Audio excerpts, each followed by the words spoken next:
Hey guys, what's going on?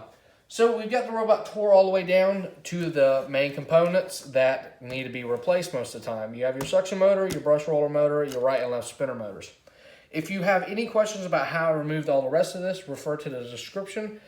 The last video we did, we removed the motherboard. Before that, we removed the top case. Then we removed the bumper before that, the wheels before that, and all the accessories before that. So we have kind of a whole series going on how to tear down this robot.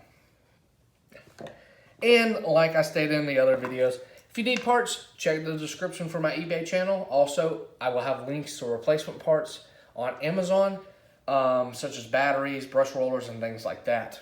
So in this video, we're going to show you how to replace the suction motor. So there's going to be 1, 2, 3 black screws and 4 silver screws.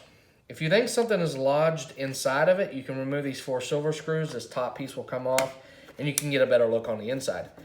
If you don't think that's it and it's burned up, go ahead and remove the 3 black screws with washers.